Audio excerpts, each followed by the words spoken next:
Veuillez nous excuser, nous avons eu un problème technique. C'est ce que les techniciens étaient en train de résoudre. Pardon. Nous pensons que ça va aller. Nous savons que vous êtes dans l'attente et quand on ne sait pas ce qui se passe, quelquefois il arrive qu'on s'inquiète ou qu'on panique. Mais restez tranquille, tout va aller. Que le Seigneur vous bénisse. Amen.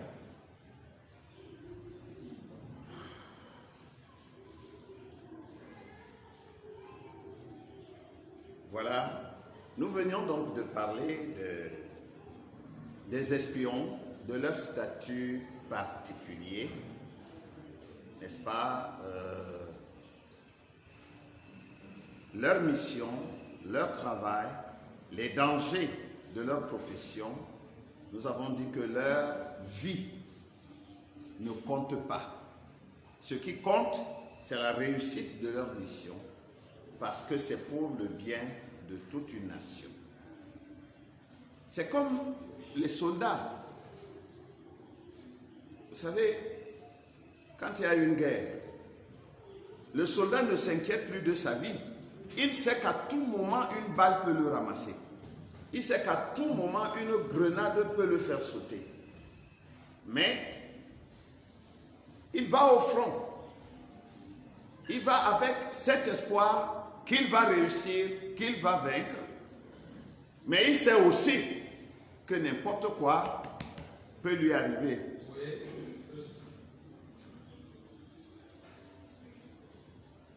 Alors, nous étions en train de lire « Dans la trompette, donne un son confus », prêché le 14 janvier 1963, paragraphe 40. Dans la deuxième partie, le prophète dit « Lorsqu'un homme ou n'importe quelle nation, nous avons des espions à travers chaque nation. Nous avons des espions allemands ici, c'est-à-dire ici aux États-Unis. Nous avons des espions anglais ici. Nous avons des espions en Angleterre. Qu'essaient-ils de faire? Ils essayent de trouver quel type d'arme, quel genre de bombe possède l'autre. Le FBI se trouve dans presque toutes les nations. Ils veillent pour voir. C'est ainsi qu'ils survivent. Ils observent pour voir quelle sorte de bombe possède l'autre. Alors, ils en ont l'approche et la font un peu meilleure. Ou ils font quelque chose pour contre-attaquer cela. Ils n'ont pas confiance les uns envers les autres parmi les nations. Parce que cela prouve que les nations se disloquent. Amen. Amen. Le prophète nous dit que chaque nation a ses espions dans toutes les autres nations. Donc un espion, c'est un infiltré. C'est-à-dire, c'est quelqu'un qui n'appartient pas à un groupe, mais qui s'arrange à y pénétrer et à être comme un élément de l'ensemble. Et à ce titre, il doit se faire passer pour quelqu'un du groupe. Il faut qu'il réussisse déjà à se faire accepter, à se faire passer pour quelqu'un de ce groupe, sans en être un. Et par conséquent, il doit se conformer à beaucoup de choses qui ne lui sont pas propres. C'est-à-dire, si dans ce pays, les soldats défilent en regardant d'un seul côté, il y a des armées comme ça, lui, il va commencer à défiler comme ça. Il doit se conformer afin de ne pas se trahir, afin qu'on ne le déniche pas, qu'il puisse toujours passer inaperçu. Donc l'espionnage entre les nations du monde est une réalité. Même comme on avait dit que la guerre froide était finie, elle n'était toujours pas finie. Elle avait seulement baissé d'intensité. Mais elle ne peut pas finir. Parce que chacun veut savoir ce que l'autre fait. Vous savez, même dans les églises, cela existe. Les membres d'une église vont dans d'autres églises comme des frères pour passer les réunions, mais ils sont là seulement pour épier. On va voir ce qu'il va dire. Et qu'il y ait un moindre petit quelque chose qui soit différent de ce que leur pasteur prêche là-bas, c'est tout ce qu'ils ont retenu pendant tout le sermon. Et c'est avec ça qu'ils vont au quartier pour passer. Oh, ils ont encore dit aujourd'hui que, oh, ils enseignent maintenant que, oh, maintenant, voyez, dans leur église, ils chantent comme ceci, ils tapent les mains comme cela, dans leur église. Tout ça pour trouver le moyen de mettre sa propre église au sommet des autres. Des espions. Frère Branham dit, dans le message Revêtir toute l'armure de Dieu, prêché le 7 juin 1962, au paragraphe 16, je vais lire beaucoup. Alors je vous prie d'être attentifs. Maintenant, nous voyons cela dans les nations. Très souvent, dans les nations, peu importe qu'elles soient amies ou pas, chaque nation a ses espions. Eh bien, nous avons nos espions à travers le monde. Et chaque nation dans le monde a ses espions ici. Qu'elles soient des nations amies ou pas. Amen. Elles sont un peu suspicieuses, vous savez. Maintenant, l'Angleterre est l'une de nos nations sœurs. Or, nous avons néanmoins des espions en Angleterre. L'Angleterre a des espions ici. Nous les avons partout. Ainsi, ils font leur surveillance. Et ils sont amicaux, les espions. Voilà une autre caractéristique des espions. Ils sont amicaux, ils sont gentils, ils sont corrects. Vous n'avez rien à leur reprocher. Ils se conforment au mieux. Et ils sont amicaux, des gens gentils. Il n'y a vraiment rien que vous pourriez dire contre eux, mais ils sont simplement en alerte, veillant, surveillant ce qui se passe et épiant toute nouvelle arme qui va être mise au point. Quelquefois, il y a des espions qui réussissent même à s'infiltrer dans les hauts commandements du pays. Vous vous demandez comment ça se fait, mais ça se fait. Paragraphe 17. Et ils s'infiltrent et voient comment se présente cette arme, puis ils l'envoient dans leur propre pays. Et ils se préparent à la contrefaçon. Quand ils envoient comme ça, leur pays commence à faire la contrefaçon de cette arme-là que l'espion a vue chez les autres. Revêtir toute l'armure de Dieu. Paragraphe 48. Frère Branham dit, maintenant, or, aujourd'hui, ... Au temps de Noé, ils avaient ces grands géants. Et aujourd'hui, il y a aussi ces grands géants intellectuels dans le pays. C'est vrai. Je peux seulement, ... Je déteste dire ceci. S'il y en a un ici, j'espère que je ne vous blesse pas.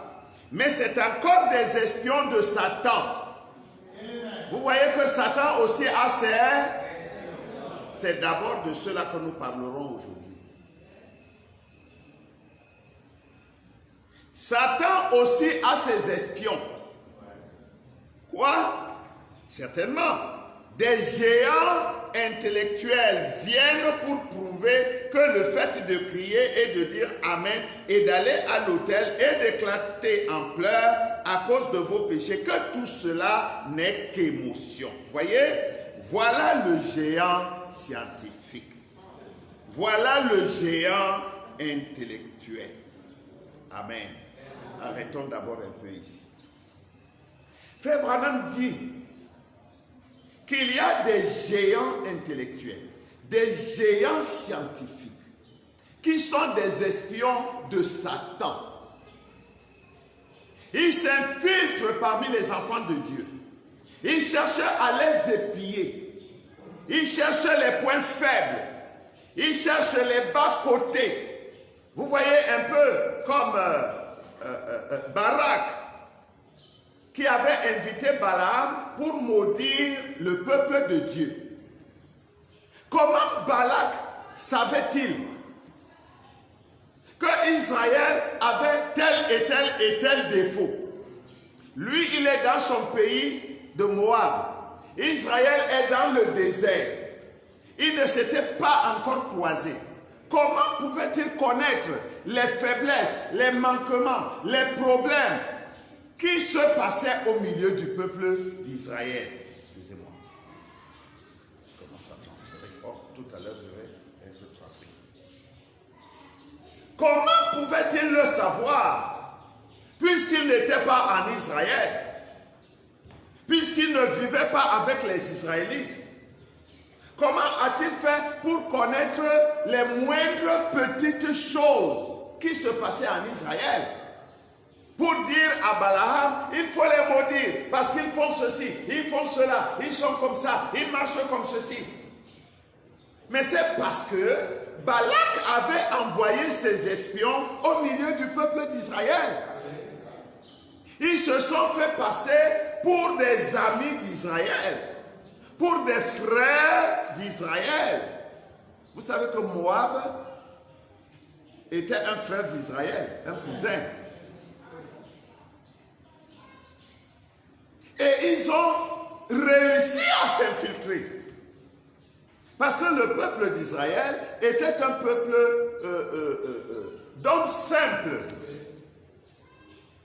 Quand ils étaient en Égypte, ils ne connaissaient pas l'art de l'espionnage. C'est Moïse qui a fabriqué ça au désert. Et c'est pourquoi quand Josué a envoyé les deux, ils n'ont pas su comment s'infiltrer. Et on les a vite repérés. N'eût été la grâce de Dieu, on les lynchait. Mais Balak avait ses espions dans le camp. Il savait ce que Moïse disait, il savait ce que Moïse faisait, il savait les ordres que Dieu avait donnés, il connaissait le plan d'Israël, comment ils allaient détruire les nations qui étaient sur le terrain. Alors, pour pouvoir contrer ce plan et détourner Israël de son objectif, il fallait une intervention divine, parce qu'il savait que c'est Dieu qui avait béni Israël. Alors pour que Israël soit vaincu, il fallait que ce soit encore Dieu qui le maudisse. Il n'est pas allé chercher n'importe qui. Il a pris un expert espion du nom de Balaam, lequel était lui-même dans le métier, c'est-à-dire il était un prophète de Dieu, mais non israélien. Balaam connaissait toutes les tactiques d'Israël. Et en plus, il était un prophète de Dieu, c'est-à-dire que Dieu lui parlait. Et lui, il parlait à Dieu et Dieu l'entendait. Parce que ce n'est pas par hasard, il ne s'est pas improvisé prophète le jour où on lui a proposé l'argent. On avait vu les prouesses de Balaam avant de pouvoir l'inviter.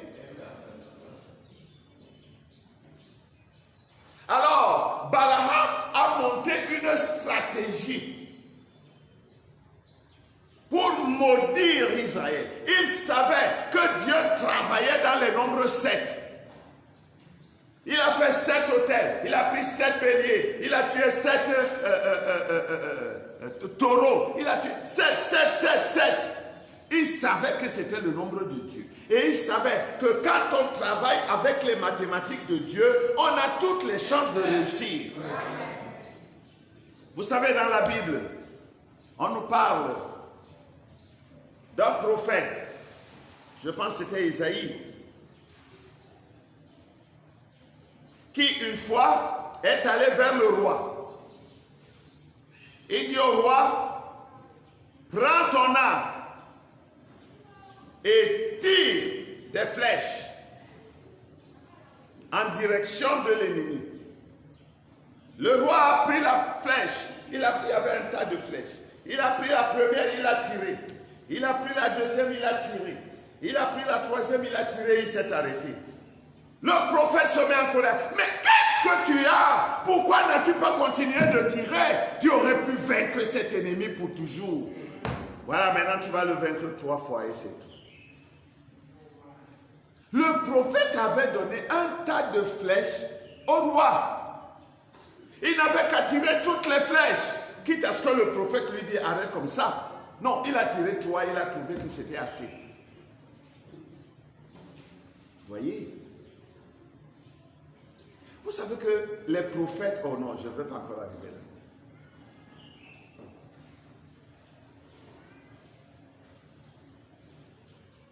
Les espions de Satan sont dans l'église. Nous avons fait une fois l'expérience avec un d'entre eux. Un ancien jésuite qui est entré dans l'église du message. Et dans toutes les villes et dans tous les pays où il passait, il ne faisait que semer du trouble. Il a séparé des couples. Il a mis le trouble dans des églises. Il a opposé des prédicateurs à leurs pasteurs. Des choses que vous ne pouvez pas imaginer au sein des églises du message. On ne nomme pas les contemporains. Et il est à toutes les réunions, toutes les conventions de ministres, toutes les conventions des églises, il est partout. Il ne travaille pas. Vous ne savez pas comment il voyage, mais il voyage. La dernière fois que je l'ai vu, je pense que c'était au Congo-Brazza. Si je ne me trompe pas. Sinon, peut-être c'était au Congo-Kinshasa. Le frère est un prédicateur. Il ne se marie pas. Non, il ne se marie pas. Il n'a pas de maison. Quand il arrive ici, il cherche quelqu'un qui va. Et comme on sait que dans le message, quand tu dis je suis un frère, je crois Branham. Non. On te porte comme un bébé sur les mains. Je ne dis pas que c'est mauvais. Notre vocation, c'est d'être hospitalier. Mais il y a des traîtres, il y a des espions, il y a des gens qui viennent seulement pour vous épier. Et c'est eux qui vous créent des problèmes. Amen. Et ce frère, je ne veux pas l'appeler autrement, ce frère était un spécialiste. On a fini par découvrir que non, ce garçon n'est pas bien. Ça doit être un espion de l'église de Rome. Donc, c'est des gens qui sont très fins, qui sont malins comme leur patron. Frère Branham dit, toujours dans le même message, revêtir toute l'armure de Dieu, au paragraphe 57, Frère Branham dit, que font-ils quand ils entrent? Nous parlons des espions. Que font-ils quand ils entrent? Ils essayent de vous faire... Ils sont des espions de Satan. Vous disant, les jours des miracles sont passés, il n'y a rien de tel que le Saint-Esprit. Oh, ils viennent trop en retard pour ça. Amen. Nous en savons plus. S'ils étaient venus des années avant, peut-être, mais aujourd'hui, ils n'ont plus de chance. Oui, qu'ils bénissent votre petit cœur. Nous en savons plus, oui, monsieur. les espions de Satan. Je dis ceci, les églises doivent être averties. Merci frère pour le terme. Les églises doivent être averties. Les chrétiens doivent être avertis. Il est arrivé qu'un espion vienne. Il vient dans une église. Il se passe pour un frère. Il connaît le nom de plusieurs pasteurs. Peut-être disons qu'il vient du Cameroun et qu'il arrive au Gabon. Il connaît le pasteur Belair. Il connaît le pasteur Kamté. Il connaît le pasteur Baoya. Il connaît le pasteur Tankio. Il connaît beaucoup de pasteurs. Peut-être même c'est vrai, il a sillonné leurs églises. Maintenant, il se fait passer pour un bon frère. Il vient du Cameroun. On le reçoit comme un frère, comme cela se doit. Et c'est là qu'il commence à faire une pêche sous-marine. Il va dans les quartiers. Il endoctrine les frères. Il endoctrine les sœurs, surtout les sœurs. Il commence à détourner le cœur des gens de leur pasteur. Il fouille, il pose des questions. Les frères répondent. Votre église, là, oh vraiment, vous êtes une très bonne église. Votre pasteur, est-ce qu'il était déjà en Europe? Oh non, il n'est jamais allé en Europe. Est-ce qu'il vous a déjà parlé du tonnerre qui gronde dans l'eau? Le tonnerre qui gronde dans l'eau, non, on n'a jamais... Ça, c'est un message que frère Branham, oh là, quand il a prêché ce message, il y avait tellement d'onction. Mais pourquoi votre pasteur ne vous a pas... Mais est-ce qu'il vous a déjà parlé de l'herbe rouge sur le toit bleu? Non. Mais finalement, votre pasteur, il vous prêche alors quoi? Il n'a pas le Saint-Esprit. Oh, il n'a pas le Saint-Esprit. Est-ce qu'il connaît le message? Parce que quelqu'un qui connaît le message ne peut pas prêcher un an entier sans prêcher sur la maison en feuilles de bananier rose. Vous comprenez, des titres qui n'existent pas. Des titres de prédication que vous ne trouverez nulle part. Mais ils inventent et le titre, et la date, et le lieu de la prédication. Ils vous donnent même des citations avec des versets qui n'existent pas. Des espions. Qu'est-ce qu'il veut? Il veut déstabiliser cette église. S'il trouve l'occasion, il prend une partie ou même toute l'église. Il y a des églises qui ont fait asseoir leur propre pasteur au bénéfice de l'un de ces espions. Amen. Parce que les gens ne sont pas enseignés. C'est pourquoi je dis, c'est aussi la faute des prédicateurs. Amen. Vous êtes pasteur d'une église, enseignez votre église. Enseignez votre église. Amen. Ils sont entrés dans des groupes. Ils ont déstabilisé des églises. Parfois, le pasteur a été chassé hors de l'église. Eux, ils sont montés sur la chaire du pasteur. Ils se sont assis. Ils cherchent les petites choses. Peut-être même les petites erreurs du pasteur. C'est sur ça qu'il va maintenant monter pour essayer de dire à l'église combien le pasteur là n'a même pas le Saint-Esprit. Il ne connaît même pas le message. C'est un ramassis qui les conduit. Alors tous ils iront en enfer. Mais cet homme qui a commencé à enseigner ces gens, cet homme qui a rassemblé ces gens et qui les a bâtis jusque là où ils sont, ils ne sont pas allés en enfer là où ils sont. Et s'ils sont en enfer, alors lui, il vient prendre une église d'enfer.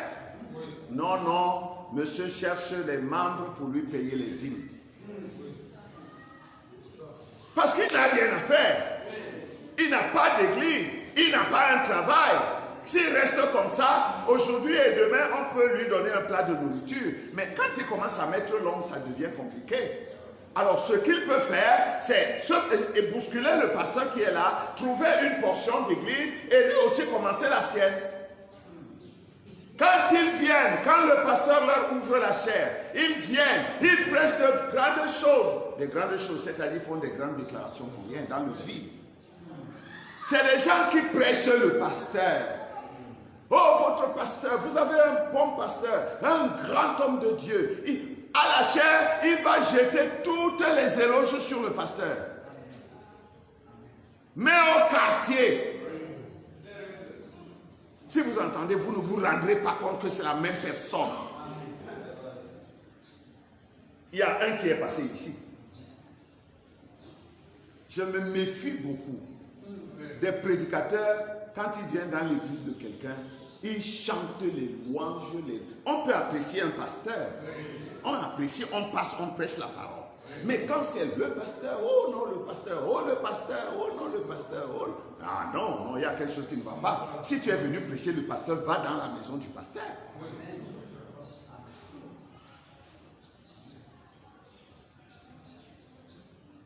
On peut apprécier un homme, mais chanter ses louanges, c'est faux. Même au tabernacle de l'aigle. On n'est pas là pour chanter les louanges d'un homme. On peut apprécier un homme, ce que Dieu fait au travers d'un homme. Nous remercions le Seigneur pour ça. Mais on n'est pas ici pour prêcher le pasteur. Le pasteur n'est pas un sujet de prédication.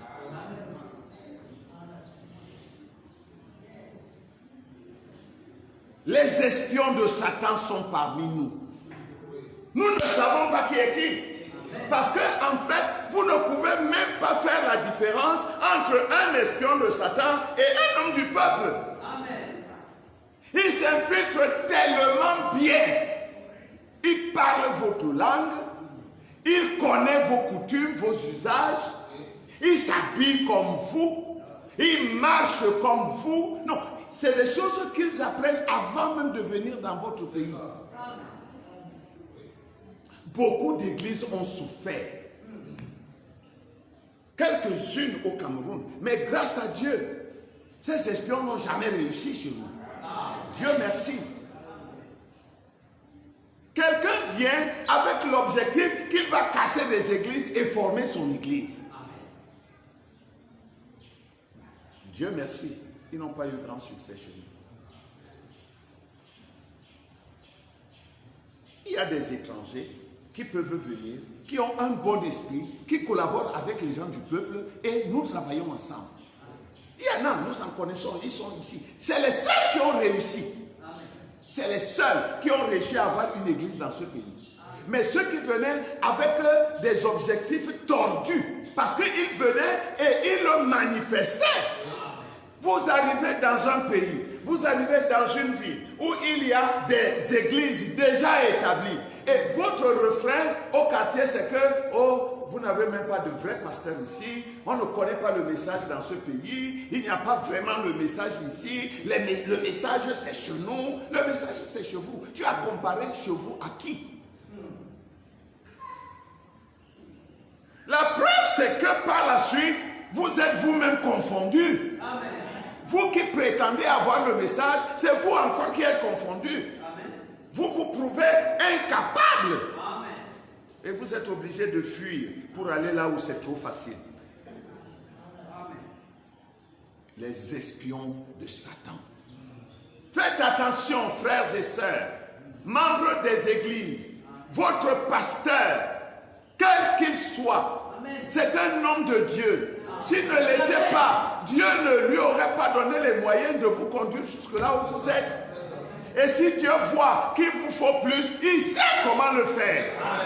Ayez confiance en votre pasteur. Croyez votre pasteur. Vous savez ce qui a tué les enfants d'Israël? Les murmures. C'est les murmures qui les ont tués. Donc Satan a ses espions parmi les enfants de Dieu. Frère Branham dit, mais que font-ils? Ils essayent exactement comme le fit Satan, de vous faire perdre votre foi en la parole. Oh, pourquoi vous applaudissez à l'église? Est-ce qu'on est ici à Angoaekele, à l'assemblée où on applaudit, on applaudit? Non, à l'église, on reste tranquille, on écoute la parole. Mais c'est pas ce que la parole dit. qu'on dit Amen. La parole dit qu'on applaudit, on acclame. On doit recevoir la parole. Quelle est cette femme qui voit son mari arriver de loin et qui reste seulement à la cuisine, qui dit tu es déjà rentré? Non, ne t'inquiète pas. Tu vas trouver, il y aura une autre femme qui va souvent l'accueillir quand il vient. Ne pleure pas après, ne va pas voir le pasteur. Parce que c'est toi qui as organisé. Ils essayent de dire, les jours des miracles sont passés. C'est simplement de la suggestion. Il n'y a rien à ça, ni à toutes ces choses ici. Ils essayent d'en noter toute la gloire, tout ce qu'il y a de bien. Ils veulent vous montrer que tout ce que vous faites là n'est rien. Vous perdez votre temps pour rien. Comment une jeune fille comme toi, une jeune femme jolie comme tu l'es, tu vas t'embourber dans ce groupe de gens qui ont raté leur vie et tu commences maintenant à t'habiller comme une vieille maman de village, hein? Avant là, tu étais pimpante, croquante, tu étais jolie, hein? Quand tu marchais, tout le monde te regardait même ta tête. Parce que tu veux te tresser. Regarde comment ta tête est devenue. Juste pour te détourner et t'éloigner de Dieu. Amen. Il sait, lui, il sait qu'il est loin de Dieu et qu'il sera perdu. Amen. Mais il veut t'entraîner aussi avec lui. Oh, ils disent, oh, il n'y a rien de tel que la guérison divine. Oh, ce n'est pas ce que Dieu veut dire. Mais Dieu a dit ce qu'il voulait dire. Amen. Toi, tu veux m'expliquer ça comment? Puisque moi, j'ai lu ce que Dieu a dit. Et c'est ça qui m'importe. Amen. Amen. Donc, c'est ainsi que l'espion portera, par exemple, l'uniforme de l'ennemi et obéira à certains ordres de ses chefs. Il viendra parmi vous. Il peut même se faire chantre, il peut se faire diacre, il peut se faire administrateur, il peut se faire passer pour quelqu'un qui aime l'église, qui soutient. Il peut même mettre son argent. L'objectif, c'est pas que l'église avance, c'est qu'il trouve la bonne occasion pour faire chuter l'église. Mais est-ce que les membres des églises sont éveillés? Est-ce que les frères et sœurs sont avertis? Est-ce qu'ils savent détecter les gens? Parce que l'homme, vous le voyez à son esprit. Ce n'est pas seulement à ses paroles. Ce n'est pas seulement à ses mots. Amen. Quand un homme travaille pour l'avancement de l'œuvre, vous voyez qu'il travaille pour l'avancement de l'œuvre. Oh, alléluia. Amen. Il dit, l'espion ne va pas se conformer volontairement, mais ce sera par devoir pour que sa mission réussisse. Ou par contrainte, parce qu'il s'y sent obligé. Mais il va veiller à ne rien faire qui trahirait sa mission et son pays d'origine. Par exemple, quand on chante l'hymne national, il va chanter l'hymne national, comme les Camerounais. Par exemple, quand on salue le drapeau, il va aussi saluer le drapeau camerounais, comme les autres. Il va travailler à certaines réalisations de ce pays. Et même, il pourrait être amené à porter des actions mineures contre son propre pays, pour qu'on ait confiance en lui, pour masquer sa véritable identité. C'est comme David. Vous pouvez lire ça dans 1 Samuel chapitre 21. Quand Saül traquait David, il voulait le tuer. David a fui, il est allé chez les Philistins. Il est resté là-bas. David faisait des incursions dans des villes des Philistins. Il les détruisait et il prenait du butin. Il rentrait et il restait tranquille parmi les Philistins. Une fois, il y a eu la guerre entre Philistins et Israélites. David s'est proposé d'aller combattre dans les rangs des Philistins. Ils ont dit non. Ce gars, c'est quand même un Israélite. C'est un étranger. On peut arriver là-bas, il se retourne contre nous. Non, on ne veut pas de lui. Parce qu'il était un espion. Parce qu'il détruisait les Philistins au bénéfice d'Israël. Et il habitait parmi les Philistins qu'il avait bien accueillis et qu'il les traitait bien. Parce qu'il s'était présenté comme un ennemi de Saül. Une autre fois, on a failli le dénicher. On a dit, ah, David, ce gars-ci, non, il n'est pas bien.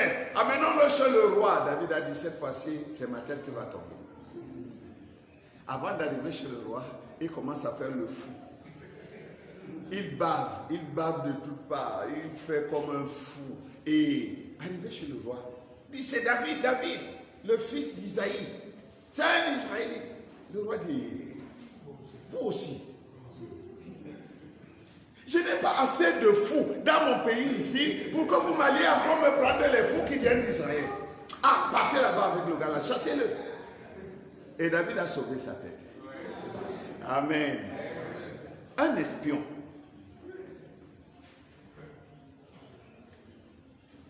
L'espion camerounais, par exemple, qui est au Nigeria, est toujours citoyen camerounais. Même s'il fait des petites actions contre le Cameroun, il sait que ce n'est pas très grave. Et que c'est pour le bien de sa mission. Cela ne le disqualifie pas de son identité. Car il ne le fait pas volontairement. C'est-à-dire avec plaisir. Il peut arriver qu'il soit tué au cours de sa mission ou qu'il rentre sans avoir accompli tout ce qu'il devait faire. Il peut aussi arriver qu'il réussisse à 100% la mission qui lui a été confiée. Quelle qu'en soit l'issue, qu'il réussisse ou qu'il échoue, tant qu'il n'est pas un traître, il reste et demeure un citoyen de son pays. Amen. Il peut seulement être plus ou moins honoré par ses supérieurs. Parce que si c'est un espion qui réussit, on va l'aimer, on va lui confier de plus grandes missions et on va l'élever en grade. Ah, c'est pourquoi Jésus a dit, bon et fidèle serviteur, tu as été fidèle dans les petites choses, maintenant je vais t'en confier de plus grandes. Entre dans la joie de ton maître. Bon et fidèle. Plus cet espion a du succès, plus il est honoré. Et la règle dans les services secrets est de ne jamais abandonner un agent, à moins qu'il ait trahi ou que sa vie devienne encombrante pour son pays. Ça peut arriver. Il n'a pas trahi, il essaye d'accomplir sa mission. Mais là où il est, on l'a déniché. Et si on découvre que c'est un espion, certainement ça va faire des problèmes, n'est-ce pas, comment est-ce qu'on dit ça? Des problèmes diplomatiques entre les nations. Alors, ses propres gens peuvent le tuer. On peut donner l'ordre depuis le haut qu'on le liquide. Si on ne peut pas le sortir du pays, il vaut mieux qu'on le liquide pour que l'affaire ne s'ébruite pas. Amen. Amen. Vous voyez ce que c'est qu'un espion. Sa vie est en danger de tous les côtés. Nous avons un exemple dans la parole. Un espion de Dieu qui était sur le terrain et qui à un moment donné a perdu le pas. Il s'agit du pasteur Ramsey. Le pasteur Ramsey était un homme de Dieu. Il avait une église. Mais il a eu beaucoup de problèmes. Et il n'a pas eu de soutien de son église. Le gars là, il a dit, si c'est comme ça vraiment, toute cette affaire-là, je préfère abandonner. Il a pris tous ses diplômes de théologie, d'école et tout, il a tout déchiré. Il a jeté. il a appelé un fidèle de son église, comme je peux dire frère tel, viens, viens. Il vient, il dit, voilà, prends l'argent, va m'acheter un casier de bière, apporte-moi ça ici, j'ai envie de boire la bière. Le jeune homme dit, mais pasteur, non, c'est pas régulier, je ne peux pas faire ça. Il dit, va acheter, c'est moi qui te dis. Il dit, pasteur, je ne peux pas aller acheter. Il est allé lui-même, il a acheté sa bière, il a bu, il a fait des choses. Frère Branham nous raconte dans le livre des Hébreux qu'il n'a plus mis longtemps, il est mort. Et frère Branham dit que ce frère était un bon frère, c'était un serviteur de Dieu. Mais il a eu des problèmes. Alors, pour qu'il ne soit pas perdu, qu'il ne devienne pas la proie de Satan, Dieu l'a vite ramené à la maison par une mort prématurée. Un enfant de Dieu peut mourir prématurément. Quand Dieu voit qu'il ne peut pas le ramener et que son enfant continue dans l'erreur ou à s'enfoncer dans le camp de l'ennemi, alors Dieu le ramène à la maison. Amen.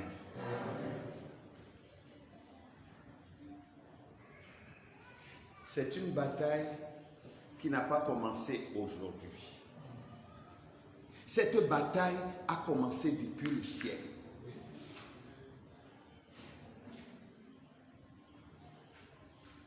Alors que Dieu était assis sur son trône de gloire et que ces multitudes, ces myriades l'adoraient, l'élevaient, l'encensaient, lui chantaient des louanges, l'une de ces créatures est devenue jalouse.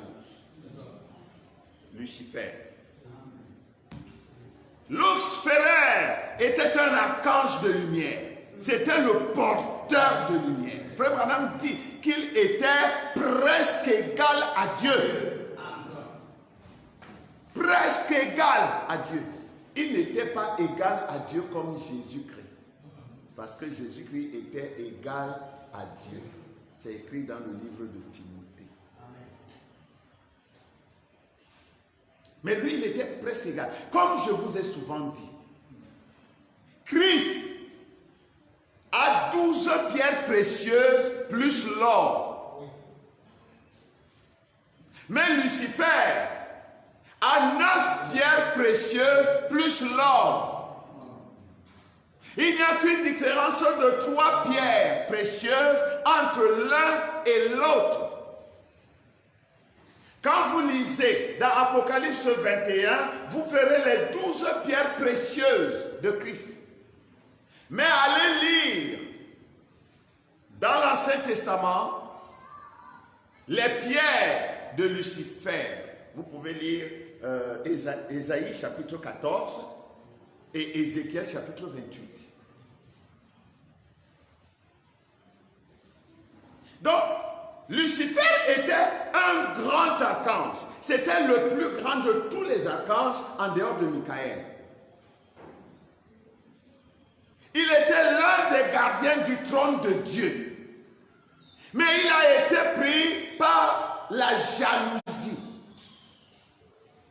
La jalousie est un démon très grave. Satan, ou plutôt Lucifer, pris de jalousie, a ourdi un plan pour prendre le trône de Dieu. Le trône de Dieu, ce n'était pas une chaise, ce n'était pas un fauteuil, ce n'était pas, un banc. Non, c'était le peuple de Dieu. Les enfants de Dieu. Parce que Dieu trône au milieu des dieux. Amen. Et Lucifer, voyant Dieu agir ainsi, étant adoré, encensé, glorifié et tout, les anges venaient et se prosternaient devant Dieu. Et lui, Lucifer, il était juste à côté de Dieu, debout, gardant le trône, montant la garde. Il s'est dit, mais si on me fait ça à moi, mais je serai quelqu'un. Pourquoi je dois toujours être, comment on appelle ça, témoin pour quelqu'un d'autre? Ça peut aussi me convenir à moi. Alors la créature a voulu prendre la place du Créateur. C'est là que la première bataille s'est déclenchée au ciel. C'est là, au ciel, que le péché a commencé. Ce péché qui a commencé au ciel, cette bataille qui a commencé au ciel à cause du péché de Lucifer, a continué jusqu'à ce que Michael et ses anges, qui n'étaient qu'un tiers des êtres célestes, précipitèrent Lucifer et ses anges hors du ciel. Ils étaient 2 tiers. Le groupe de Michael était 1 tiers. Mais le groupe de Michael a réussi à les précipiter. C'est ainsi que ces esprits qui étaient devenus des esprits mauvais, avant c'était des esprits angéliques, ils sont devenus des esprits démoniaques. Lucifer est devenu Satan et ils se sont répandus dans tout l'univers, dans les étoiles, dans les astres, dans les planètes, sur la terre, dans l'eau, partout, dans l'air, ils sont partout. C'est des myriades de myriades de myriades. Et quand la bataille a eu cette issue au ciel et que Lucifer et ses anges ont été précipités, quelque chose est arrivé. Dieu a rassemblé les anges qui lui étaient restés fidèles. Amen. Il a appelé Michael, il a appelé tous les anges qui étaient restés avec Dieu. Il leur a dit, voici, vous avez précipité Lucifer, Satan et ses démons hors du ciel. Mais maintenant, ils vont polluer l'univers, et particulièrement la terre qui est l'héritage de l'homme. Maintenant, je vais vous envoyer en mission commandée. Vous êtes avec moi? Nous commençons maintenant à entrer dans notre sermon de ce matin. Je vais vous envoyer en mission commandée. Amen. Vous allez le poursuivre sur la terre. Amen. Vous avez pour mission de le déloger de la terre, de détruire ses plans de destruction et de corruption, de le déloger, de le chasser de la terre, de le précipiter dans les enfers. Amen. Parce que sinon, il a déjà commencé à polluer la terre, il risque de tout polluer de manière que l'homme n'aura plus de place où mettre le pied. Alors, Dieu nous a revêtus d'une uniforme. Il nous a donné une tenue identique à la tenue de l'armée de Satan. Il nous a habillés exactement comme les soldats de Satan. Parce que quand nous parlons des soldats de Satan, nous tous, nous étions des anges au ciel. Parce que nous étions des esprits. Il y avait des esprits qui ont suivi Lucifer. Il y avait des esprits qui sont restés avec Michael. Maintenant, quand la guerre des anges est devenue une des êtres humains sur la terre, lorsque la bataille que nous avons livrée au ciel a été transposée sur la terre, Dieu nous a revêtus des corps de chair. Nous qui étions des esprits, nous qui étions des anges, nous qui étions des onctions au ciel, nous sommes devenus des êtres humains sur la terre que Dieu a placés dans un corps corruptible. Vous m'avez déjà entendu dire que Dieu a fait exprès de nous donner pour corps la poussière du sol qui était déjà corrompue, souillée par Satan et ses démons. Parce qu'avant que Abraham ne vint au jardin d'Éden, Satan était déjà là-bas. Satan et ses démons avaient déjà souillé toute la terre, comme ils avaient déjà souillé tout l'espace. Pour que nous puissions poursuivre maintenant cette armée, Dieu a transposé la bataille de l'esprit à la chair. Alors Dieu nous a donné des corps de chair. Vous pouvez comprendre maintenant pourquoi vous êtes dans un corps qui ne peut pas se repentir, qui ne peut pas être sauvé. C'est pourquoi l'apôtre Paul va nous dire, dans Apocalypse, plutôt Actes des Apôtres, chapitre 17, il va nous dire, je crois, le verset 30 ou 31, quelque chose comme ça, il va nous dire que Dieu, non, c'est pas, je crois que c'est dans Romains, Dieu a enfermé tout le monde dans la désobéissance. Qu'est-ce qu'on appelle la désobéissance? C'est quelque chose qui ne se soumet pas à l'ordre établi. Or, qu'est-ce qui ne se soumet pas à l'ordre établi? Et qu'est-ce qui est l'ordre établi? L'ordre établi, c'est la parole de Dieu. Et qu'est-ce qui ne se soumet pas à la parole de Dieu? Ce n'est pas l'esprit. L'esprit peut se soumettre. Ce n'est pas l'âme. L'âme peut se soumettre. Mais ce monsieur qu'on appelle la chair, il ne se soumet jamais. Maintenant, comprenez que le corps n'est pas la chair. Il y a une différence entre la chair et le corps. La chair est un esprit. Le corps est une matière. Mais parce que cette matière est pilotée par cet esprit, alors on assimile le corps à la chair. Mais la chair, c'est un esprit. C'est l'esprit diabolique, l'esprit du mal. Nous devrions donc partir du ciel. Nous devrions changer d'uniforme. Nous devions venir sur la terre, apprendre les tactiques des soldats de l'armée de Satan. Comment on pleure, comment on fait les neuvaines, comment on tue les gens, comment on vole, comment on commet adultère, comment on commet fornication, comment on boit de l'alcool jusqu'à s'enivrer comme Noé. Nous devrions apprendre ces choses et les pratiquer. Il n'y avait pas moyen de faire autrement. Dieu nous a donné l'uniforme de ce pays pour que nous puissions être semblables à eux, afin que nous connaissions parfaitement leur tactique, de manière que quand le moment d'accomplir notre commission arrive, nous savons comment ils agissent et alors nous pourrons les contourner en toute connaissance de cause. C'est pourquoi Dieu ne pouvait pas vous laisser vous perdre. Non, je répète. Dieu ne pouvait pas vous laisser vous perdre comme ça. Dieu était donc obligé d'ouvrir une porte de retour qu'on appelle la nouvelle naissance. Après, quand tu arrives à un niveau de ta mission, ça peut être très tôt. Il y a des enfants de 12 ans qui changent. Ceux de 50 ans qui changent. Il y a même des vieux de 80 ans, même plus, qui changent. Tout dépend du moment auquel Dieu te met en fonction. À ce moment, Dieu te donne un autre esprit.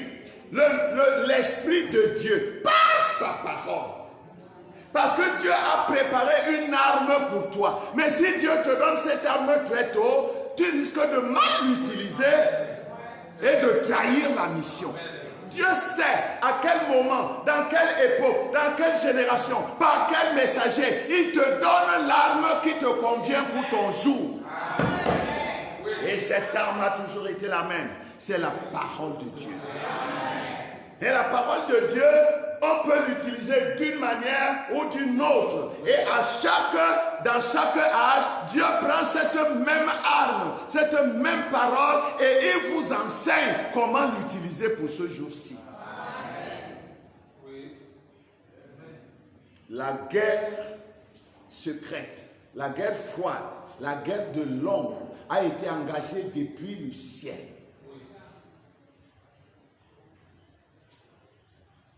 Dieu nous a envoyés sur la terre pour une mission. Nous ne nous marions pas parce qu'il faut se marier. Ça fait partie de la mission. Dieu peut dans cette mission te donner une maison. Il peut te donner une voiture. il peut te donner de l'argent, il peut te donner ci ou ça. Mais tout ça doit contribuer à l'accomplissement de ta mission. Dieu ne m'a pas donné une voiture pour que quand je passe, tout le monde me regarde et que je hausse les épaules, que oh, moi aussi, je suis dans une voiture. Non! Non! Ça veut dire que je n'ai pas compris l'objectif de ma mission. Je ne sais pas pourquoi Dieu m'a envoyé ici. Cette voiture a un travail pour Dieu. Et je dois la mettre au service de Dieu. Cette voiture doit porter les enfants de Dieu pour aller à gauche ou à droite. Cette voiture doit aller prêcher l'évangile. Cette voiture doit aller visiter les frères et les sœurs. Cette voiture doit me rendre rapide si je vais à un point à un autre. Parce qu'il y a un travail à faire. On peut prendre cet espion et le loger dans une cabane et lui donner l'air d'un fou. C'est comme ça qu'il va accomplir sa mission. Le lendemain, on peut prendre le même espion, le loger dans un hôtel 5 étoiles. Et là, il joue peut-être le rôle d'un lord, d'un grand seigneur, un grand homme d'affaires. Tout ça participe de sa mission. Est-ce que l'Église comprend ça? Comprenons que nous ne sommes pas sur la terre juste pour faire les choses que nous avons l'habitude et auxquelles nous donnons même trop d'importance. Ce que tu dois faire, tu dois le faire en veillant sur ta mission. Tu es envoyé ici sur la terre pour désaxer l'ennemi, pour débouter l'ennemi, pour détruire les stratégies de l'ennemi, pour ruiner le royaume de l'ennemi et pour délivrer les enfants de ton peuple, c'est-à-dire les concitoyens célestes qui sont entre ses mains. Il y en a qui sont prisonniers, il y en a qui n'ont pas encore vu la lumière, il y en a qui n'ont même pas le temps pour Jésus. Certains d'entre eux, c'est les membres de nos familles. Des amis et consorts. Mais qu'est-ce que nous faisons? Nous nous plaisons d'être des chrétiens, nous servons Dieu, nous irons dans l'enlèvement, mais toutes ces choses n'ont de valeur que dans le cadre de la mission que Dieu a confiée à chacun de nous. Amen. C'est un grand mystère, mes frères. Amen. Je ne suis pas dans la chair parce que je veux être dans la chair. Je ne suis pas dans la chair parce que Dieu aime la chair. Non, Dieu m'a mis là pour un but. Et Dieu a déjà trouvé un moyen. Il a préparé un chemin de retour pour moi. C'est pourquoi j'apprécie beaucoup cette phrase de frère Franck quand il disait « Tous ceux qui sont venus de la maison rentreront à la maison. » Si tu n'as pas été dans la maison du Père, à la montagne de l'Éternel, si tu n'as pas été là-bas, n'espère pas, tu n'y seras jamais. Mais si quelque chose au fond de ton cœur t'appelle et te dit, tu es l'un d'entre eux, alors ne baisse pas les bras. Ne plie pas les genoux, mon frère. Nous avons un combat à livrer. Nous ne sommes pas dans un pique-nique. C'est ce que Branham nous a dit. Nous sommes dans une bataille. La plus grande bataille jamais livrée. Elle a commencé au ciel. Elle est descendue sur la terre. Elle continue de battre son plein. C'est à chacun de connaître son poste. C'est à chacun de connaître son rôle. C'est à chacun de maîtriser sa commission. Tu as une feuille de route que tu dois suivre. Je n'ai pas besoin d'avoir l'avis du frère ou de la sœur. Le conseil est bon, mais chaque conseil, je le compare à l'Urim Tumim. Nous avons une feuille de route. C'est la parole de Dieu. Et Dieu nous a donné l'arme la plus sophistiquée et la plus destructrice qui soit. La parole de Dieu. Frère Branham dit, elle peut vaincre Satan partout, en tout lieu et à tout moment. Le chrétien le plus faible, ayant cette parole, peut vaincre Satan à tout moment. Laissez-moi lire encore le prophète Nous allons bientôt nous arrêter pour la première partie. Dans la plus grande bataille jamais livrée, au paragraphe 62, Frère Branham dit, cette grande bataille, la première qui a jamais été livrée, a commencé dans le ciel, quand Michel et ses anges ont livré bataille à Lucifer et ses anges. Elle a d'abord commencé, la première bataille a eu lieu dans le ciel. Donc, le péché n'a pas son origine sur la terre, il a eu son origine dans le ciel. Paragraphe 63. Ensuite, il a été précipité du ciel, chassé du ciel, pour venir sur la terre. Et il s'est jeté sur les êtres humains. Alors, la bataille qui en avait été une d'anges, donc dans le ciel, est devenue une bataille d'êtres humains sur la terre. Et Satan est venu pour détruire la création de Dieu. Ce que Dieu avait créé pour lui-même, Satan, est venu pour détruire ça. C'était là son but. C'était de détruire ça. Alors la bataille s'est engagée ici sur terre. Elle s'est engagée en nous. Vous comprenez? Cette bataille est sur la terre, mais elle est en nous. Parce que Dieu a créé l'homme comme il a créé la terre. Les 3 dimensions de l'homme équivalent aux 3 dimensions de la terre. Je n'ai pas le temps d'entrer là-bas, je dois m'arrêter. Peut-être nous en parlerons une autre fois. Alors la bataille s'est engagée ici sur terre. Elle s'est engagée en nous. Et elle fait rage depuis lors. Les gens qui pensent qu'aller à l'église ou être un chrétien, c'est comme on dit dans le monde, on dit que c'est culturel. Non, ce n'est pas la culture ici. C'est la bataille, monsieur. Ce n'est pas la culture. On considère la religion comme une culture. Ce n'est pas une culture. Satan s'est révélé au ciel. Et la bataille d'anges est devenue une des hommes. Il a été précipité, lui et ses anges ont chuté. Ils ont été chassés. Je vous ai dit de lire Ésaïe 14. Vous pouvez lire du verset 12 au verset 15. Et aussi vous pouvez lire Ézéchiel chapitre 28 du verset 12 au verset 19. Alors vous entendez Moïse. Moïse qui a eu la vision de ces choses avant. Il va dire, la terre était informe et vide. C'est ça qui montre que Moïse n'a pas tout vu. Il a vu à partir d'un certain niveau. Parce que quand Dieu a créé la terre, elle n'était ni informe ni vide. Nous avons déjà vu ça. Nous avons vu que tout ce que Dieu a créé était bon. Le vide n'est pas bon. L'informité n'est pas bonne. Le chaos n'est pas bon. Dieu n'a pas créé le chaos. Dieu n'a pas créé la terre dans le chaos. Mais Moïse a vu ces choses après que Satan ait déjà investi la terre. Alors la terre était devenue informe et vide. Et quand la Bible dit que les ténèbres recouvraient la face de l'abîme, les ténèbres, j'ai expliqué ça ici dernièrement, c'est quoi? C'est les œuvres de Satan. Et la lumière, c'est les œuvres de Dieu.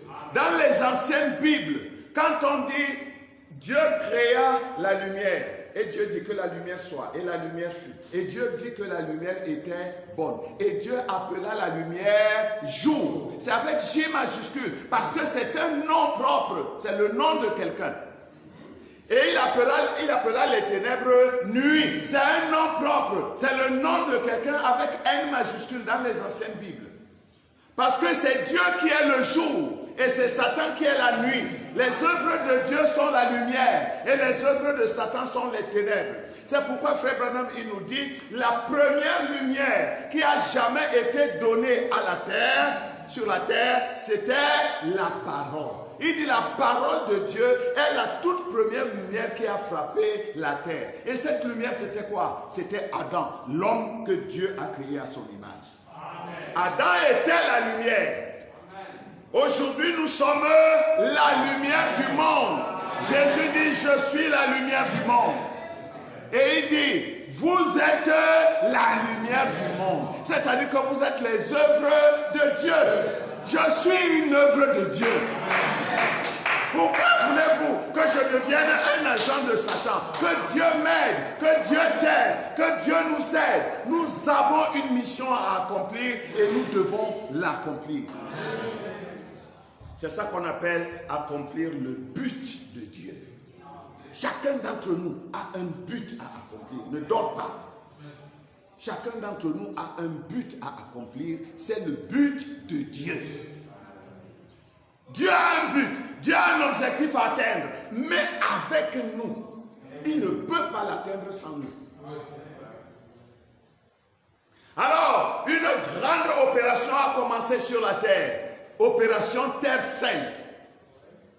Dieu a envoyé l'homme, la lumière de Dieu, sur la terre pour commencer à chasser les ténèbres. Vous savez que les ténèbres ne résistent pas en présence de la lumière. Quand Adam est descendu au jardin d'Éden, il était encore esprit, il était encore mâle et femelle, lui seul. Les deux esprits étaient encore en lui. C'est lui qui surveillait toutes choses au jardin d'Éden, comme le Saint-Esprit surveille l'Église aujourd'hui. C'est après ça que Dieu l'a placé dans une motte de terre. Et après, Dieu l'a fendu, Dieu l'a divisé, et il a sorti de lui une femme. Au commencement, la Bible dit qu'il les appela l'homme. Dieu les appela l'homme. Il ne les appelait pas Adam. Après, Adam a pris le nom de Adam. L'homme a pris le nom de Adam. Pourquoi? Parce que Dieu a pris la poussière du sol, la terre. Le mot Adam signifie terre rouge. Et l'homme originel, le premier homme que Dieu a créé sur la terre, était fabriqué. Son corps était fabriqué de la terre africaine, de la terre rouge d'Afrique. Il n'était pas noir. On les appelle tous aujourd'hui des noirs, mais il n'était pas noir. Il avait un peu comme la couleur du cuivre. Mais c'était un noir. C'est le premier homme que Dieu a créé sur la terre. Et c'est de son corps que Dieu a pris une côte. Et c'est de son esprit que Dieu a pris un esprit femelle. Parce qu'il était à la fois mâle et femelle. Il était spirituellement hermaphrodite, bisexué, comme Dieu lui-même est bisexué. Dieu est homme et Dieu est femme, parce qu'il nous a dit qu'il a des seins pour nourrir ses enfants. Les hommes ne nourrissent pas leurs enfants au sein. Il est mâle et femelle. Et l'homme était mâle et femelle quand il était dans le corps esprit. Mais quand Dieu l'a mis sur la terre, il devait diviser. Il a donc sorti l'esprit femelle qu'il a appelé, qui a été par la suite appelé Ève par Adam. Mais tous les deux s'appelaient encore Adam. Amen. Oh mes amis.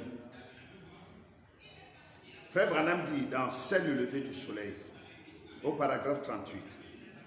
Et la toute première lumière qui a été donnée sur la terre, c'est la parole parlée de Dieu.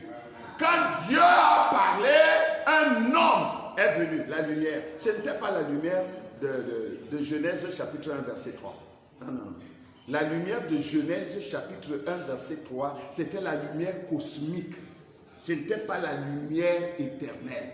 La lumière éternelle, c'est la parole parlée. Et quand Dieu a dit « créons l'homme », alors c'était la parole parlée qui était devenue un homme, la lumière de Dieu sur la terre.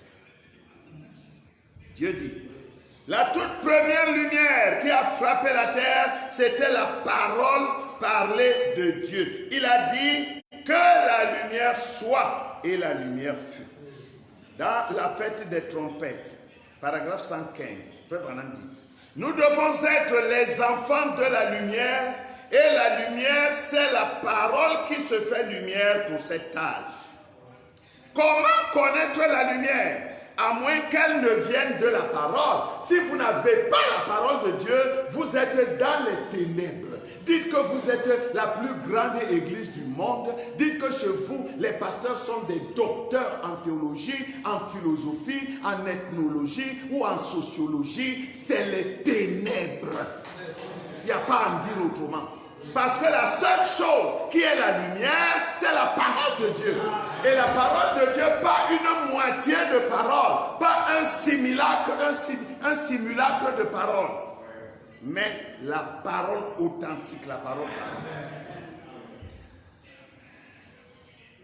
Nous devons être les enfants de la lumière. Et la lumière, c'est la parole qui se fait lumière pour cet âge. Comment connaître la lumière à moins qu'elle ne vienne de la parole? Bien, la parole faite chair est la lumière de l'âge.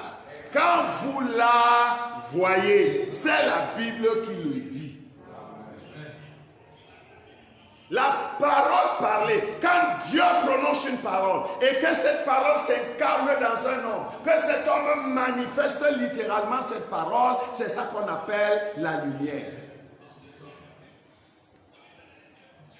Dans le message, un homme qui peut allumer la lumière,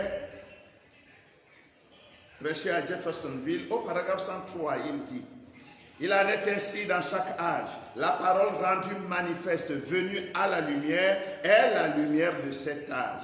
La parole rendue manifeste comme dans Genèse 1, quand Dieu a dit que la lumière soit, et la lumière fut, quand Dieu a dit qu'il y aura un fils, et il y eut un fils. Quand Dieu prononce la parole, et que cette parole s'accomplisse en devenant un être humain, c'est ça qu'on appelle la lumière. C'est pourquoi je vous ai dit tout à l'heure que Adam était la lumière de Dieu pour son jour, parce qu'il était une parole parlée, rendue manifeste en devenant chair.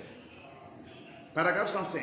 Maintenant, dans tous les âges, Dieu a envoyé une portion de sa parole. Pour chaque âge, Dieu envoie toujours quelqu'un en qui cette parole peut entrer et montrer la lumière qui se trouve en elle. Amen.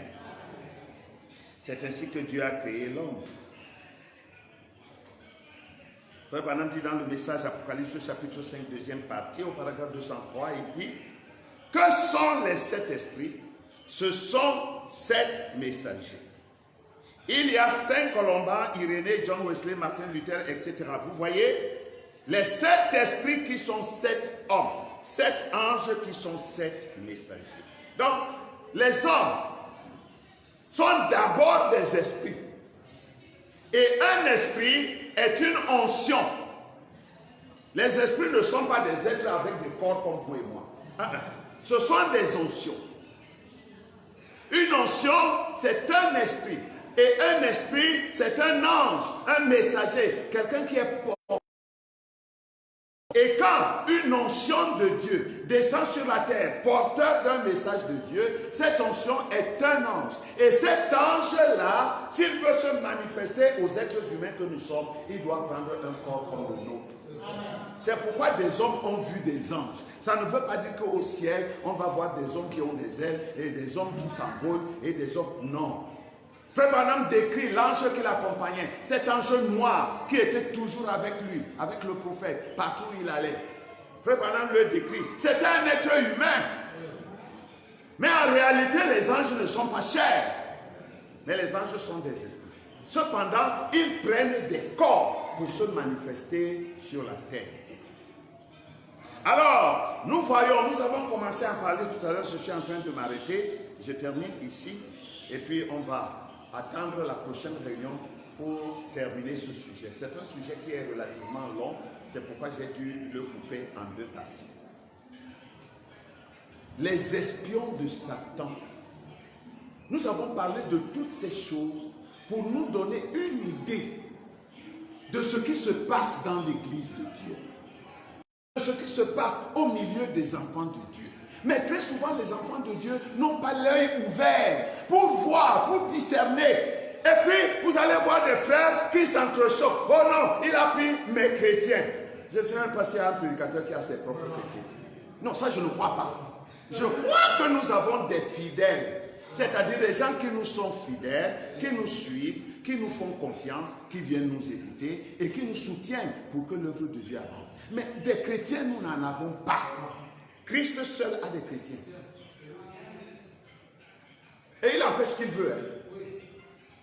Dieu peut décider que la moitié de cette église quitte aujourd'hui pour aller ailleurs. Dieu peut décider que le frère Pierre, qui est un bon frère dans l'église, quitte pour aller ailleurs. Soit il voyage, il va dans un autre pays, soit il va dans une autre ville, soit il va dans une autre église. S'il n'est pas rentré dans la dénomination ou dans le monde, ou dans l'une de ces églises qui ont des doctrines de démons, je ne peux pas en avoir après lui. Vous m'avez toujours entendu dire, il a changé de chambre dans la même maison. Parce que moi, je ne sais pas comment Dieu conduit ses enfants. Vous pouvez être, il y a des frères ici qui étaient membres d'autres assemblées avant et qui aujourd'hui se retrouvent ici.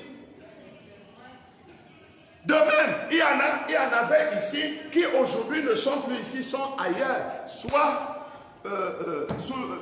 au bénéfice d'un voyage, soit à cause du travail, soit à cause de l'école, soit même parce qu'ils ont choisi de changer d'assemblée. Il est toujours un frère.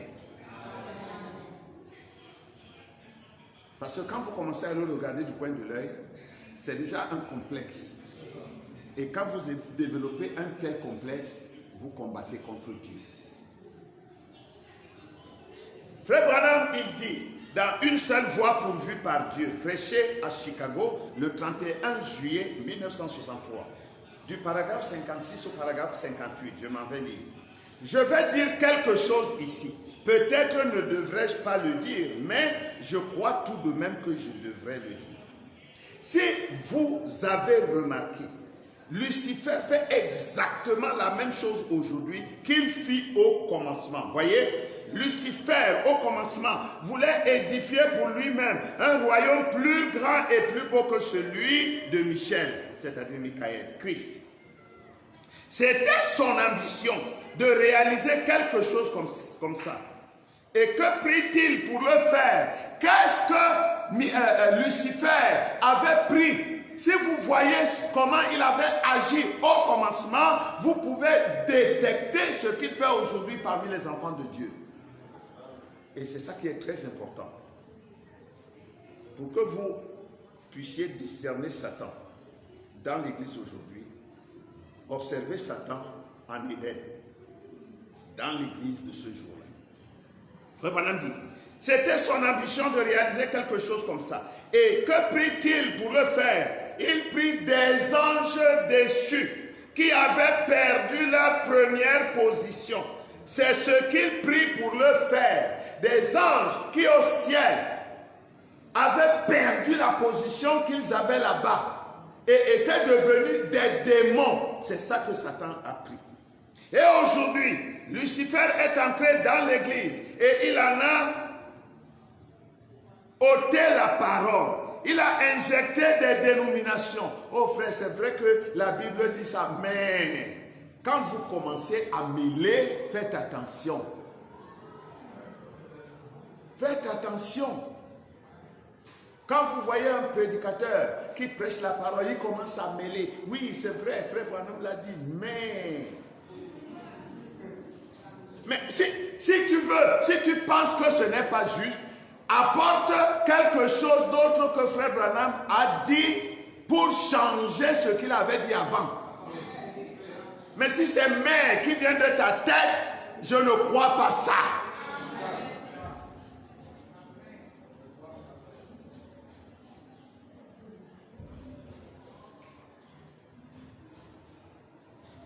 Le mouvement, et il est en train d'édifier une église. Le mouvement écuménique qui est en cours maintenant, afin d'unir ensemble tous les protestants et les faire tous ensemble entrer dans le catholicisme. Et ce pape qu'ils ont maintenant, frère Branham parlait du pape de son jour, mais cela s'applique parfaitement avec le pape que nous avons aujourd'hui. Aujourd'hui c'est nous sommes le 10, hein? C'est dans 4 jours, hein, que sa réunion mondial doit commencer pour changer l'ordre de Dieu et installer le nouvel ordre mondial où Satan va s'asseoir comme chef. Nous vivons des jours terribles. Peut-être que je parlerai un certain jour de toutes ces choses qui se font là-bas. Ce nouvel ordre mondial et ce conseil écuménique des églises et toutes les prophéties dont la Bible a parlé pour le temps de la fin. On avait déjà parlé de ça il y a de longtemps, des années, on était encore à Bali chez moi. Peut-être que nous en reparlerons, si Dieu veut. Frère Branham dit, et ce pape qu'ils ont maintenant, pour faire la même chose, exactement ce que l'Écriture a dit que ça ferait. Et avec quoi le fait-il? Vous pouvez voir ça, mes frères. Avec quoi il le fait? Écoutez. Il le fait avec les hommes de ces grands mouvements écuméniques qui ne connaissent pas Dieu. Et beaucoup d'entre eux sont pentecôtistes. Parce qu'ils font la même chose. Est-ce que vous savez que l'homme qui est en train de traîner les pentecôtistes vers le catholicisme aujourd'hui, c'est un pentecôtiste? Oui, oui. Il est l'ami comme ça du pape François Ier. Et c'est lui qui a réussi à convaincre le conseil c'est pas moi, des églises pentecôtistes, leur chef et tout. Ils ont reçu le pape, ils ont prié pour le pape, ils ont trouvé que le pape était très spirituel et ils ont demandé au pape de prier pour eux. On les a déjà avalés. Faisons attention. Frère Branham dit, il le fait avec des anges déchus, des luthériens déchus, des méthodistes déchus, des pentecôtistes déchus, bientôt les du message déchus. Ne pensez pas que ça fait exception. Non, non. Qui ont perdu leur position originelle de la parole de Dieu et qui y rentrent pour faire un grand mouvement écuménique. Des messagers déchus, des messagers qui autrefois se tenaient avec la parole, mais qui ont vendu leur droit d'aînesse et se sont joints au monde. Parce qu'il faut un grand poste, il faut une grande rémunération, il faut marcher dans une grosse voiture, parce que comme il est responsable de ci et de ça dans l'écuménisme, la même chose, c'est au dernier jour. Et Lucifer fait aujourd'hui par des hommes ayant ces esprits en eux, les esprits qui étaient là-bas, qui ont combattu Michael et ses anges. Ils ont ces esprits en eux. Ce qu'il fit avec des anges au commencement, des anges déchus qui ne conservèrent pas leur première position pour obéir à Dieu. Et il fait la même chose aujourd'hui. Dans le message, puis Jésus vint et appela. Prêché le 17 avril 64, paragraphe 10, Frère Branham dit, comme je l'ai dit l'autre soir, le diable enlève son homme, mais pas son esprit. L'esprit des gens qui est en eux a déjà existé avant. L'esprit qui est en toi a déjà existé avant. Si c'est un esprit de Dieu, un esprit qui aime le Seigneur, qui sert le Seigneur, qui suit la parole de Dieu, il a existé avant. Il a combattu avec Michael. Si c'est un esprit tordu qui n'aime pas la parole, qui rejette la vérité, qui tord la parole de Dieu et qui conseille aux gens de faire autant, c'est un esprit qui a existé avant. Tu étais du côté de Satan pour combattre Dieu. Eh bien, vous voyez, ces esprits étaient sur ces hommes depuis ces jours-là et continuent de vivre sur des gens aujourd'hui. Vous voyez, Satan ôte son nom, mais l'esprit continue de vivre. Satan va tuer son homme. Mais l'esprit qui est dans cet homme va sortir de lui et aller vivre dans un autre homme pour lui faire la même chose. Dieu fait exactement pareil. L'esprit qui était en Paul, Paul est mort. Cet esprit est retombé sur Timothée, Tite, Philémon et les autres. Chacun d'eux est mort. Cet esprit est sorti et a continué. Branham est mort. Son esprit est sorti de lui et il a investi d'autres hommes. C'est pourquoi aujourd'hui encore, il y a des hommes qui, peu importe la quantité d'argent qu'on leur propose, les grands postes et les grands noms qu'on leur propose, ils ne feront jamais de compromis. Ils resteront avec ces paroles. Ils resteront avec ce message. À la vie, à la mort. Et on ne vous aimera pas. On ne vous appréciera pas. On ne dira pas du bien de vous. On trouvera toujours l'occasion pour vous, comment est-ce qu'on dit ça en français? Pour vous noircir. Amen. On cherchera toujours à vous noircir. Alors l'église, les frères, les sœurs, les fils, les filles de Dieu, nous devons être vigilants. Nous ne sommes pas dans une partie d'aisance. Nous ne sommes pas dans un pique-nique. Nous ne sommes pas dans un voyage de villégiature. Non, nous sommes dans un combat. Nous sommes dans une bataille. Nous sommes dans une guerre. Et cette guerre est ouverte, elle est déclarée. Chacun doit faire tout ce qu'il peut. Parce que Dieu t'a envoyé sur la terre comme un espion. Tu es un espion de Dieu dans les rangs de Satan. Tu dois toi aussi, comme Satan envoie ses espions chez nous pour détruire le royaume de Dieu parmi nous, de même Dieu envoie ses espions dans le monde de Satan pour détruire tous les points stratégiques de Satan, pour le déloger de son trône, pour le chasser hors de la terre. Parce que la terre c'est notre propriété, c'est notre héritage. Si ça n'empare, nous n'avons plus rien, alors nous sommes obligés, quitte à y laisser notre tête, le sortir de là. Et chacun le fera dans son propre cadre. Que ta volonté soit faite sur la terre comme elle est faite au ciel. Parce que le ciel c'est l'âme. C'est là que Dieu habite. Mais la chair c'est le corps. C'est là que Satan travaille. Voilà les espions de Satan.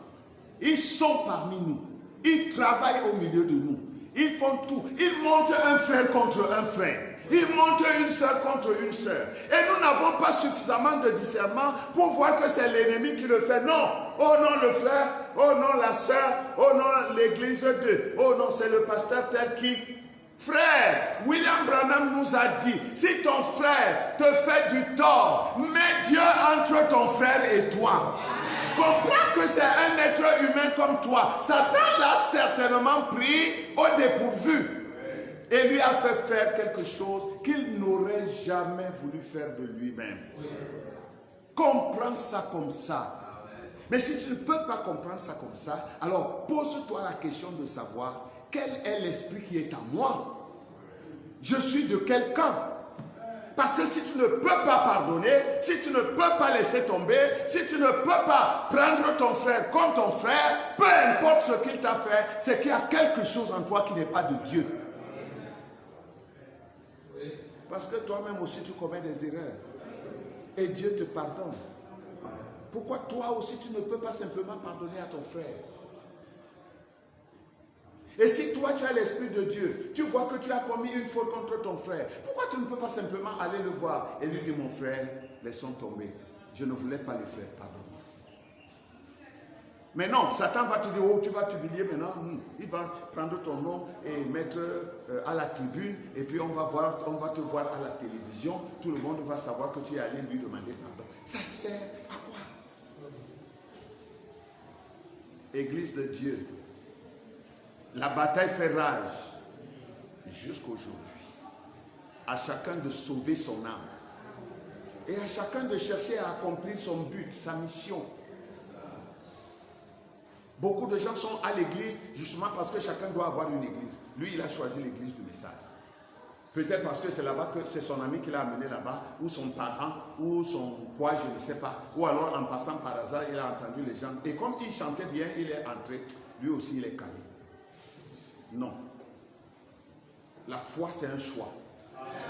Et ce choix est une prédestination. C'est pourquoi William Branham dit que la foi est une révélation. C'est quelque chose qui était de toi depuis toujours, mais que tu avais oublié et que maintenant Dieu te révèle pour que tu reviennes dans ta position. Que Dieu vous bénisse. Que Dieu nous aide, chacun d'entre nous, à combattre le bon combat de la foi et à garder la foi, à garder nos âmes. Ne laissons pas Satan nous tromper au sujet de nos âmes. Ton frère est ton frère. Il ne te hait pas. Il ne fait pas exprès de te faire du tort. C'est ton frère, c'est ta sœur. Abandonne ça à Dieu. Laisse Dieu en juger. S'il est un faux, Dieu va l'envoyer où vont les faux. S'il est un vrai, Dieu va lui donner un véritable repentir dans son cœur. Puisse le Seigneur combler nos attentes et bénir en nous sa parole. Que le Seigneur vous bénisse. Amen.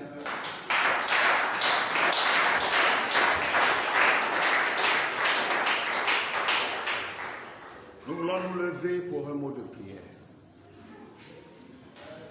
Oh notre Dieu et Père, il y a dans ta maison des réalités qui parfois surpassent notre compréhension.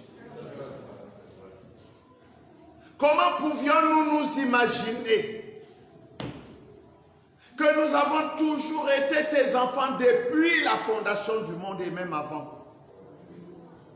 Que nous étions près de toi, te servant, t'adorant, mais qu'un jour, tu as décidé de nous faire descendre sur la terre et tu as mis autour de nous un corps qui va nous rendre faibles, un corps qui va nous faire tomber, un corps qui va nous faire broncher de toute manière. Comment un Dieu 3 fois saint pourrait-il le faire? Et pourtant tu l'as fait. Et c'était la meilleure stratégie que tu avais trouvée. Pour que nous puissions nous infiltrer dans les rangs de l'ennemi. Et que nous puissions déstabiliser son royaume. Que nous puissions arracher de sa main et de ses chaînes nos frères et sœurs de l'éternité. Quelle mission glorieuse! Alors si nous l'avons compris, Seigneur, que vaut les quelques années d'existence ici sur terre? Ne donnerions-nous pas notre propre vie pour pouvoir réussir à cette mission? Aide-moi, Seigneur, et comble mes défaillances. Aie pitié de mon frère et de ma sœur. Nous sommes tous logés à la même enseigne, mais nous t'aimons dans notre cœur. Nous voulons te servir. Nous voulons que ton royaume, ô Dieu, prenne sa position originelle et que l'ennemi soit défait et chassé de cette terre. Amen. Parce que c'est notre héritage. C'est notre bien éternel. Amen.